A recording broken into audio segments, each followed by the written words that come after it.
So, hello sa inyong lahat, mga ka-PDLM. Ako po si Papa Dudut, kasama ko si Chef Anthony Ang. Andito po kami ngayon for a charity event na kung saan hindi po first time na ma-involve ang Papa Dudut Lechon Manok. No? It's our dedication, syempre, na makapaghatid po ng tulong sa ating mga kababayan, especially po sa mga kabataan.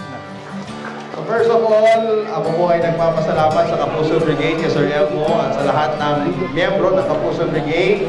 Sapagkat this is not the first time na makasama namin sila, and we are always happy to be part ng lahat ng mga event na kanila pong ino-organize. Alam po ninyo, naniniwala ako na kapag sinimula mo ng isang beses, maraming mamomotivate para gayahin ka at para marami pa ang sunod-sunod na tumulong sa mga charity events na ino-organize po ng Kapuso Brigade. Palakpakan po natin ang Kapuso Brigade!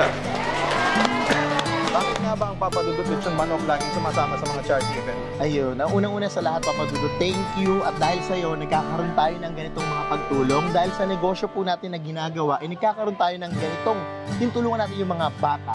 At napakarami pong natutulungan. Nandito po tayo ngayon dahil sa kabutihang puso ni Papa Dudut.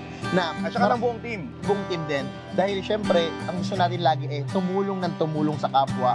At the end of the day, magbe-bless din po yan sa atin. Correct.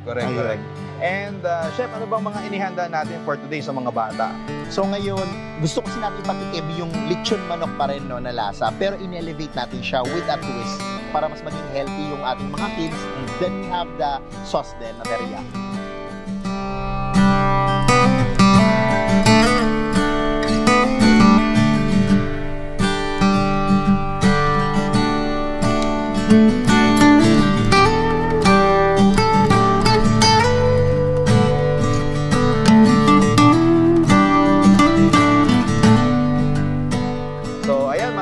Salamat po sa inyong lahat and hope nag-enjoy ang mga bata ngayong araw na ito sa pagsama po ni Chef Anthony Ang, ng inyong si Papa Dudut at ng buong puwersa, buong team behind the camera, sina EJ, sina Clara, sina Jay, and sa lahat pa, sina Rodel, dito po sa aming charity event ngayon. Hatid sa inyo syempre ng Kapuso Brigade. Maraming salamat, Sir Elmo. At sa lahat ng ating mga viewers at sa lahat ng mga clients namin sa Papa Dudut Lechon Manok.